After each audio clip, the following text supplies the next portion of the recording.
কে চেনা যায়।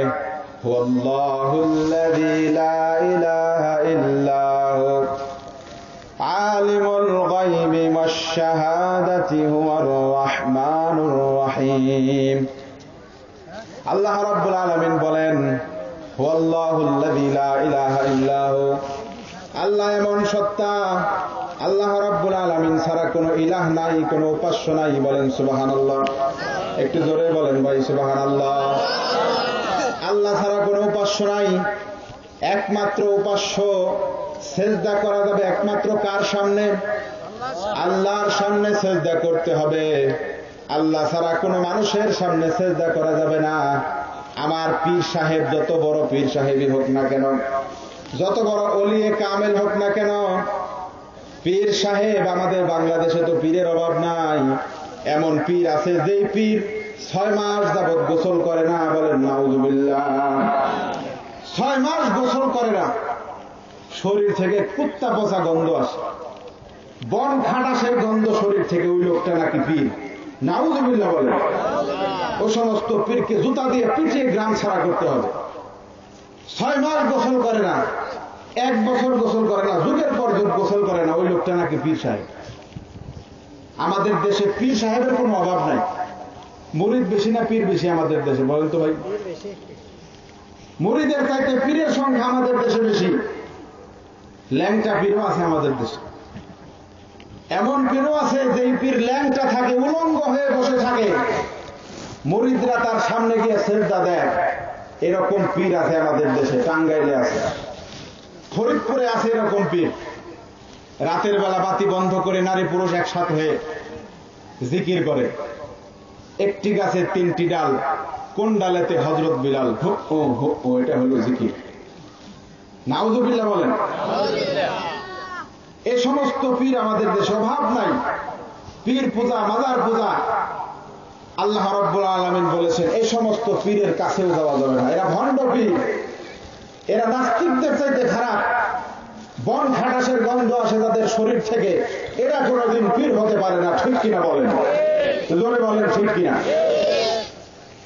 আল্লাহ রাব্বুল আলামিন বলেন, ও আমার বান্দা, আল্লাহ রাব্বুল আলামিন এমন উপাস্য, আল্লাহ ছাড়া কারো সামনে মাথা নত করা জায়েজ নাই, হারাম।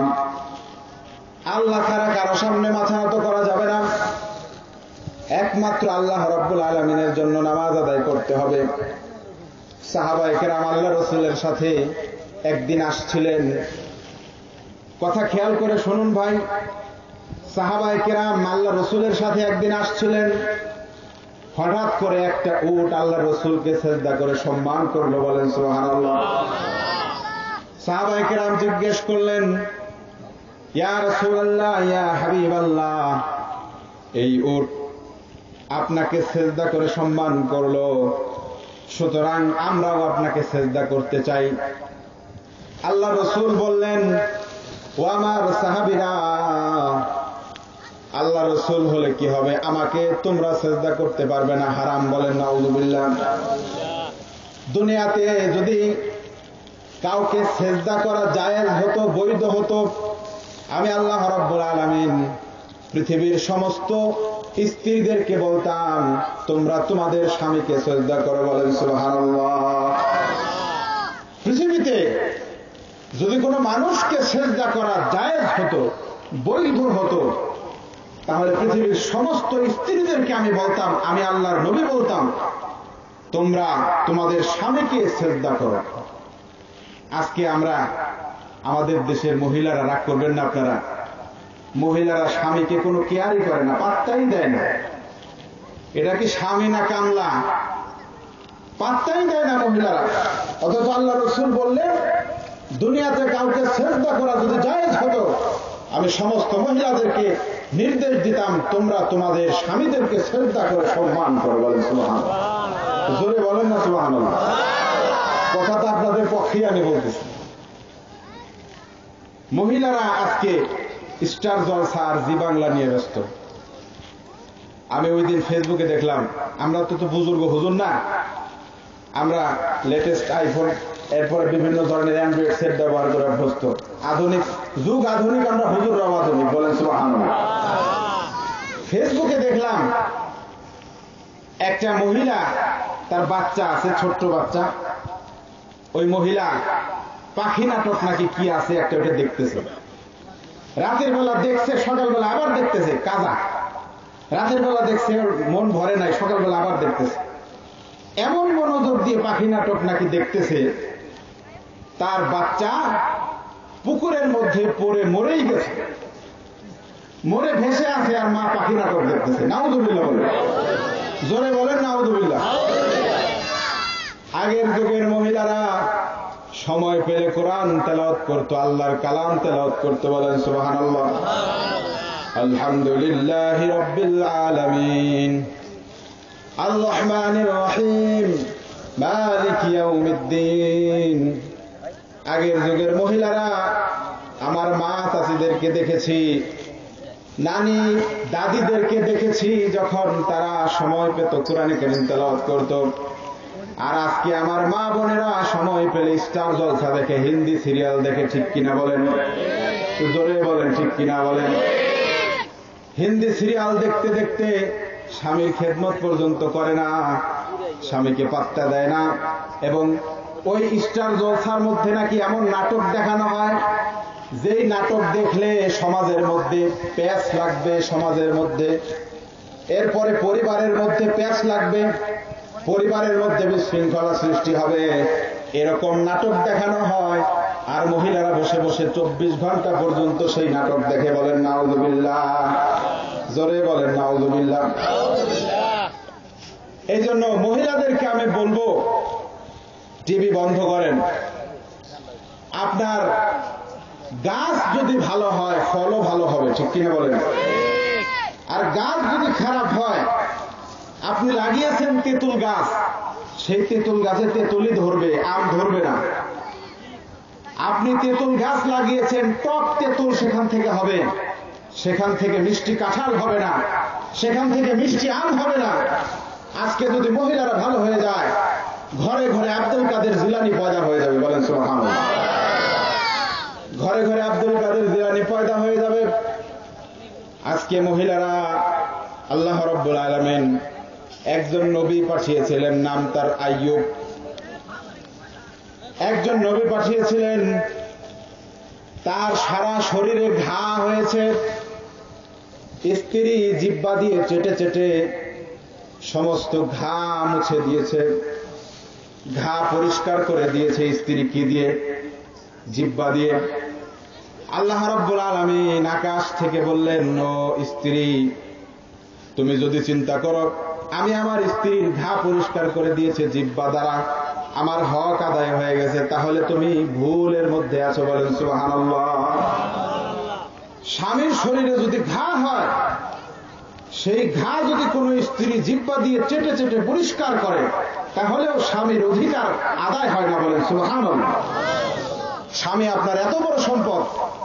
আল্লাহর রাসূল বলেছেন, ও স্ত্রীরা, যদি তুমি মৃত্যুবরণ করো আর তোমার স্বামী যদি বলে আমার স্ত্রী খুব ভালো ছিল, আমার বউ অনেক ভালো ছিল, আল্লাহ রাব্বুল আলামিন বলেন, স্বামী যদি বলে স্ত্রীকে ভালো, আমি ওই স্ত্রীকে সোজা আল্লাহর জান্নাতে পাঠিয়ে দেব। বলেন সুবহানাল্লাহ। স্বামী যদি সাক্ষী দেয় যে আমার স্ত্রী ভালো ছিল, আমার সেবা করেছে, আমার খেদমত করেছে, তাহলে সেই স্ত্রীর ঠিকানা সরাসরি আল্লাহর জান্নাত। বলেন সুবহানাল্লাহ। আর যদি কোন স্বামী বলেন স্ত্রী মারা গেছে, স্বামী বলতেছে মরছে ভালোই হয়েছে, মারা গেছে ঝামেলা দূর হয়েছে, আমার স্ত্রী অনেক খারাপ ছিল, আমাকে পাত্তা দিত না, আল্লাহ পাক বলেন স্ত্রী তোমার জন্য আল্লাহর জাহান্নাম। বলেন নাউযুবিল্লাহ। জোরে বলেন না নাউযুবিল্লাহ। তোমার স্বামী যদি তোমার বিপক্ষে সাক্ষী দেয় যে আমার স্ত্রী, সে আমার কথা জীবনেও শোনে নাই, আমার কথা সে জীবনেও শোনে নাই, আমার কথার বিরুদ্ধে জীবন যাপন করেছে, মারা গেছে ভালো গেছে আরেকটা বিয়ে করে, তাহলে আল্লাহ পাক বলেন, ও স্ত্রী, তোমার স্বামী তোমার উপর সন্তুষ্ট নয়, সুতরাং তোমার জন্য আমার জান্নাত না, তোমার জন্য আমার জাহান্নাম, জাহান্নামের আগুনে তুমি চলে যাও। বলেন নাউযুবিল্লাহ। স্ত্রীদের অনেক দাম। যত নবী দুনিয়াতে এসেছে সমস্ত নবী কোনো না কোনো মায়ের গর্ভে জন্ম হয়েছে, বলেন সুবহানাল্লাহ। কি বলেন? মায়ের গর্ভ ছাড়া অন্য কোনো ভাবে সন্তান আসতে পারে? সন্তান আসার একমাত্র সিস্টেম আল্লাহ পাক যেটা দিয়েছেন, কোনো না কোনো মায়ের গর্ভে সন্তান জন্মগ্রহণ করতে হবে। আল্লাহ রাব্বুল আলামিন সমস্ত নবী, সমস্ত ওলি, আব্দুল কাদের জিলানী সহ যত আল্লাহর ওলি দুনিয়াতে এসেছেন, সমস্ত নবীরা, সমস্ত শ্রেষ্ঠ শ্রেষ্ঠ মানুষ সবাই কোনো না কোনো এক মায়ের গর্ভে জন্মগ্রহণ করেছে, বলেন সুবহানাল্লাহ। এই জন্য মহিলাদেরকে অসম্মান করা যাবে না। মহিলাদেরকে আল্লাহ পাক সম্মান দিয়েছেন। আল্লাহ রাসূল বলেছেন, আদ-দুনিয়া কুল্লুহা মাতা ওয়া খায়রু মাতা'আদ দুনিয়া আল মারআতুস সালিহা। পৃথিবীর সবকিছু আরামদায়ক ভোগের জিনিস। আল্লাহ পাক বলেন, আল্লাহ রাসূল বলেন, সবচাইতে আরামদায়ক জিনিস প্রত্যেকটা মানুষের জন্য দিনদার, গুণবতী, রূপবতী একজন স্ত্রী যদি কেউ পায়, দুনিয়ার সর্বশ্রেষ্ঠ সম্পদ সে পেল, বলেন সুবহানাল্লাহ। আর আজকে আমরা কি খুঁজি? বিয়ে করার সময় এমন একটা মহিলা আমরা খুঁজি, যেই মহিলা 24 ঘন্টা ছবি দেখে, যেই মহিলা মডার্ন, আলট্রা মডার্ন, সোশ্যাল, সামাজিক, যার তার সাথে মিশতে পারে, ইংরেজিতে ঠ্যাঁঠু করতে পারে, এরকম একটা মহিলা আমরা বিয়ে করার জন্য খুঁজি। অথচ আল্লাহ রাসূল কি বললেন?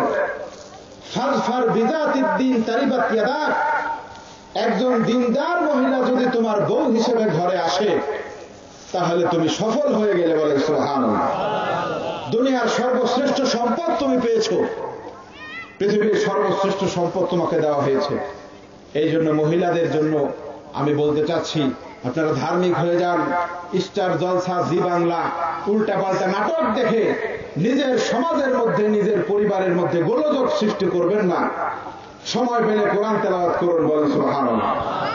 আল্লাহ পাক এই কথাগুলোর উপর আমাদের সকলকে আমল করার তৌফিক দান করুন। ওয়া আখিরু দাওয়ানা আলহামদুলিল্লাহি রাব্বিল আলামিন।